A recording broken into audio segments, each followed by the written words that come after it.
অর্থে জানি না, গ্রামের মধ্যে এত গ্রামের মধ্যে এই জীবনে প্রথম আসলাম। তবে যত আসছিলাম তত দেখি এখানে ডাউন হচ্ছিল। মোটামুটি আরো বেশ কিছু এলাকা, হ্যাঁ আরো বেশ কিছু এলাকায় যাবো। তবে আমি এখানে এসে যেটা বলছি, যে ত্রাণ আমি নিয়ে এসেছি এটা পর্যাপ্ত নয়, এটা কিছুই নয়। দাদা মুখ্যমন্ত্রী শুভেন্দু বাবুর ঘুম ভাবে, মমতা ব্যানার্জিরও ঘুম ভাঙবে, ওতে চলবে না। বন্যা মিটে গেলেও আর বন্যা চলছে, তার মধ্যেই 11.5 মাস, 11 মাস, এই 11 মাস আমরা ঘুমাইছি। আপনি অবিলম্বে সুপ্রিম কোর্টে যান এবং 131 নম্বর ধারাকে সংবিধানের সামনে রেখে, তাহলে কাজ দিতে পারবে না এই মুহূর্তে। আমি মানছি 100 দিনের কাজ নিয়ে যা ঘোটালা হয়েছে না হয়েছে সেই বিতর্কে আমি যাব না, কিন্তু এখানকার যারা কৃষিজ কাজ করে জীবনযাপন করে তারা মাঠে ঘাটে যেতে পারছে না। এদের জন্য ত্রাণের ব্যবস্থা করতে হবে, যাতে করে পরিবার পরিজনকে নিয়ে অন্তত দুবেলা দুমুঠো খেয়ে আর পানীয় জলের ব্যবস্থা পর্যাপ্ত পরিমাণে করতে হবে। এটা আমি সরকারের কাছে নাকি পানি ছেড়ে দিচ্ছে, মাইথন ব্যারেজ পানি ছেড়ে দিচ্ছে, এ তো হচ্ছে, এ তো একটা লড়াই আমাদের চলছে। মিডিয়াতে যে যাকে পাচ্ছে বলছে, কিন্তু দিনের শেষে যারা ক্ষতিগ্রস্ত হচ্ছে সেটার কথা আমাদের ভাবতে হবে। এখানে আমি দাঁড়িয়েছি,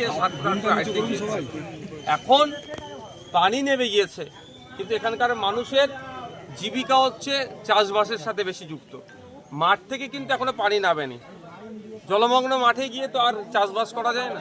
স্বাভাবিকভাবে এখানে দিন আনে দিন খাওয়া মানুষের সংখ্যা বেশি, পানি কমলেও এখানে রুজি রুটির টান হচ্ছে। পরিবার পরিজনকে নিয়ে কিভাবে থাকবে? আজ থেকে 1 সপ্তাহ আগে যখন এই ঘটনা ঘটছিল, আমরা কিন্তু একটা আমাদের পার্টির পক্ষ থেকে অফিসিয়াল স্টেটমেন্ট দিয়েছিলাম যে এটার সমাধানের পন্থা আমাদের খুঁজে বার করতে হবে, স্থায়ী সমাধানের। কারণ খানাকুলের অল্প বৃষ্টি হলেও নাকি শুনি ডুবে যায়, এটা আজ থেকে কত নয়, আমার দাদুর আমল থেকে এটা শুনে আসছে। আর যারা এখানে আছেন তাদের দাদুরাও এই সাফার করছে। এটাকে তোকে কাটিয়ে উঠতে হবে। শুধু বছরে বন্যা হবে, কেউ ত্রাণ নিয়ে এসে দেবে, এটা সমাধান নয়। যেমন বিভিন্ন কান্দি মাস্টার প্ল্যান হয়েছে, আপনার ঘাটাল মাস্টার প্ল্যানের কথা আমরা শুনেছি। আমাদের আগামী দিনের দাবি আজ থেকে, যে আগামী দিনে এবং স্বল্প সময়ের মধ্যে খানাকুল মাস্টার প্ল্যান করতে হবে।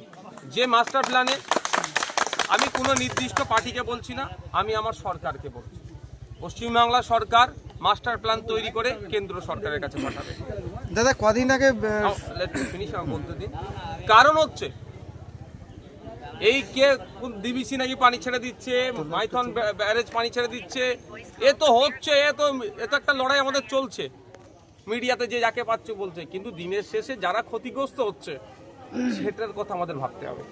তাই ভাবার, এই ক্ষতিগ্রস্ত আগামী দিনে না হয় তার জন্যই হচ্ছে, এর থেকে বাঁচার উপক্রম হচ্ছে মাস্টার প্ল্যান করতে হবে, যে এখানকার যে ওই ফ্রি বছরে একটু বৃষ্টি হলেই যে ডুবে যাচ্ছে তার হাত থেকে রক্ষা করার জন্য, তার জন্য আছে ব্যবস্থা। আমরা অনেক সময় দেখছি কি বলছে, বাঁধ ভেঙে গিয়ে গ্রামে পানি ঢুকে যাচ্ছে। তো বাঁধটা কেন ভাঙছে? স্বাভাবিকভাবে বাঁধগুলো প্রায় 50 বছর 60 বছরের তৈরি মাটির বাঁধের জন্য। এখন আর মাটির বাঁধ নয়, এখন কংক্রিটের বাঁধের কথা হচ্ছে। তো আমরা যদি এখানে কংক্রিটের বাঁধ নির্মাণ করতে পারি এবং যথেষ্ট উঁচু করে এবং ড্রেনেজ করতে পারি নদীতে, তাহলে কি নদীতে পানির পরিমাণ, লোডিং ক্যাপাসিটিটা বেশি হবে, এখানে পানি ঢুকবে না। শুভেন্দু অধিকারী কদিন আগে এসেছেন, এসে বলেছেন 26 সালে যদি সরকারে বসে তাহলে আর বন্যা হবে না। দেখুন ব্যাপারটা হচ্ছে, আপনাদের ব্যাপারটা হচ্ছে ক্ষমতার মসনাদে বসলেই বন্যা আটকে দেবে। যদি কেউ এই চিন্তা ভাবনা নিয়ে চলে, তাকে ধিক্কার নিন্দা জানাবে এই বক্তব্যকে। আমরা বিরোধী শাসক বলে কথা নয়, খানাকুলের মানুষেরও আমি একজন, আমার সহমর্মিতা থাকবে ক্ষমতায় থাকলেও, আর অপোজিশনে বসলেও খানাকুলের মানুষের জন্য সহমর্মিতা রাখতে হবে। যদি ক্ষমতায় আসার পরে যে তিনি অ্যাপ্লাই করবেন বলছেন যে বন্যা রোধের জন্য, এখন কেন আমাদের রাজ্য সরকারকে তিনি প্রস্তাবটা দিচ্ছেন না? এখন উনি আমাদের রাজ্য সরকারকে প্রস্তাবটা দিন, বন্যা রোধের জন্য কি কি করতে হবে। যদি রাজ্য সরকার সেই প্রস্তাবকে না মানে, খানাকুলের মানুষ সোচ্চার হবে। সেই ফর্মুলাটা এখন বাতলে দিক না, ও ক্ষমতায় আসলে ফর্মুলা বলবেন, না হলে বলবেন না। এই রাজনীতি করতে আমরা চাই না। তবে এখানে দাঁড়িয়ে একটা কথাই বলবো, এই মুহূর্তে দাঁড়িয়ে রাজ্য সরকারের উচিত হবে পর্যাপ্ত পরিমাণে ত্রাণের ব্যবস্থা করা। কাজ দিতে পারবে না এই মুহূর্তে, আমি মানছি 100 দিনের কাজ নিয়ে যা ঘোটালা হয়েছে না হয়েছে সেই বিতর্কে আমি যাব না, কিন্তু এখানকার যারা কৃষিজ কাজ করে জীবনযাপন করে তারা মাঠে ঘাটে যেতে পারছে না। এদের জন্য ত্রাণের ব্যবস্থা করতে হবে, যাতে করে পরিবার পরিজনকে নিয়ে অন্তত দুবেলা দুমুঠো খেয়ে আর পানীয় জলের ব্যবস্থা পর্যাপ্ত পরিমাণে করতে হবে, এটা আমি সরকারের কাছে চাই। বিধানসভায় জানাবেন আপনি? দেখুন, বিধানসভায় অধিবেশন তো এখন হচ্ছে না, অধিবেশন হলে অবশ্যই বলতাম। তারপরে বলছি, আজকে আমাদের দলের কার্যকারী সভাপতি তিনি এখান থেকেই গ্রামের মানুষের হয়ে আমাকে একটা প্রস্তাব দিয়েছেন যে খানাকুল মাস্টার প্ল্যান, অবশ্যই এই বিষয়টা নিয়ে আমি একটু স্টাডি করব। স্টাডি করার পরে আগামী যে সেশন আসবে সেই সেশনে আমি অবশ্যই খানাকুলবাসীর জন্য আওয়াজ তুলব, কারণ খানাকুলবাসীর দীর্ঘদিনের যে সমস্যা সেটা থেকে পরিত্রাণ পাওয়া দরকার। দাদা, আজকে তাই ম্যাগনেট বন্যা বলেছে মুখ্যমন্ত্রী, যে আজকে কি বলবেন? কোথায় কোথায় আর যাবেন? দেখুন, আমি খানাকুলের কোথায় যাবো আমার যেখানকার লোকাল যারা নেতৃত্ব আছে তারা বলতে পারবেন, কারণ আমি সব জায়গায় সেই অর্থে জানি না। গ্রামের মধ্যে, এত গ্রামের মধ্যে আমি জীবনে প্রথম আসলাম, তবে যত আসছিলাম তত দেখি এখানে ডাউন হচ্ছিল। মোটামুটি আরো বেশ কিছু এলাকা। হ্যাঁ, আরো বেশ কিছু এলাকায় যাবো, তবে আমি এখানে এসে যেটা বলছি যে ত্রাণ আমি নিয়ে এসেছি এটা পর্যাপ্ত নয়, এটা কিছুই নয়। দাদা, মুখ্যমন্ত্রী বলেছেন যে এটা পরিকল্পিতভাবে কেন্দ্র এটা বন্যাটা করিয়েছে, এই কি বলবেন? দারুণ একটা কোশ্চেন আপনারা রেস করেছেন। আমি আপনাদের বলি, ভারতবর্ষের সংবিধান আছে, সেই সংবিধানের 131 নম্বর ধারায় উল্লেখ আছে, রাজ্য যদি সংঘাত হয়, রাজ্যর সাথে যদি কেন্দ্রের সংঘাত হয়, তা নিরসন করার জন্য 131 নম্বর ধারা তুলে সুপ্রিম কোর্টে যেতে পারে। এবার ব্যাপারটা বলুন, আপনি আমাকে প্রতিদিন পিটাচ্ছেন, আমি রাস্তায় বলে বেড়াচ্ছি আমাকে পিটাচ্ছে, আমাকে পিটাচ্ছে, আমাকে পিটাচ্ছে। পিটানোর হাত থেকে, মারের হাত থেকে বাঁচতে গেলে কি করতে হবে? লোকাল থানাতে গিয়ে একটা জিডি করতে হবে, এফআইআর করতে হবে। ঠিক একইভাবে বারবার যদি পানি ছেড়ে আমাদের খানাকুলবাসীকে, আমাদের রাজ্যবাসীকে, আমাদের পাঁশকুড়ার মানুষকে যদি ডুবিয়ে দেয় অন্য রাজ্য বা ডিবিসি, এটা তো অন্যায় হচ্ছে।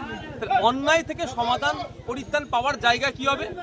অন্যায় থেকে পরিত্রাণ পাওয়ার জায়গা হবে ওই সংবিধানের 131 নম্বর ধারাকে উল্লেখ করে সরকারের বিরুদ্ধে মামলা করা, ডিবিসির বিরুদ্ধে মামলা করা, কেন্দ্র সরকারের বিরুদ্ধে মামলা করা। কারণটা হচ্ছে নাকি রাজ্য সরকার বলছেন আমাদেরকে পানি দিয়ে তারা অবৈধভাবে পানি, মানে অনিয়মিত পানি ছেড়ে আমাদেরকে ডুবিয়ে দিচ্ছে। তাহলে রাজ্যের যিনি সর্বোচ্চ কর্তা, আমাদের এখন সরকারের প্রধান, তার কাজ হবে ম্যানমেড যেমন বলছেন, আমি ওই শব্দকে তার বলতে বারণ করব না, কারণ ওর তার ব্যক্তি স্বাধীনতা, আমি বাক স্বাধীনতা হস্তক্ষেপ করব না। কিন্তু আমি একজন বিধায়ক হিসাবে খানাকুলবাসী, পাঁশকুড়াবাসীর সহমর্মী, মানে আমার কষ্ট লেগেছে, বেদনা লেগেছে, সেই সহমর্মিতার দিক থেকে বলবো রাজ্য সরকারকে আমি অ্যাডভাইস করব যে আপনি অবিলম্বে সুপ্রিম কোর্টে যান এবং 131 নম্বর ধারাকে সংবিধানের সামনে রেখে, তাহলে আমরা জয়ী হব। আর না হলে ম্যানমেড বলে শুধু বন্যার সময় আসবে, ঘুম ভাঙবে, আমারও ঘুম ভাঙবে, শুভেন্দুবাবুরও ঘুম ভাঙবে, মমতা ব্যানার্জিরও ঘুম ভাঙবে, অত চলবে না। বন্যা মিটে গেলেও আর বন্যা চলছে, তার মধ্যেই 11.5 মাস, 11 মাস, এই 11 মাস আমরা ঘুমাই কেন? এই 11 মাস এটা নিয়ে আমরা চিন্তা ভাবনা করি না কেন? আজকে এখানে যারা আছেন, যারা 60-70 বছর বয়স, যার বাবাদের বয়স, তারা কেউ শ্মশানে গিয়েছে, কেউ কবরস্থানে গিয়েছে, দেশ স্বাধীনের আগে থেকে খানাকুল ডুবছে।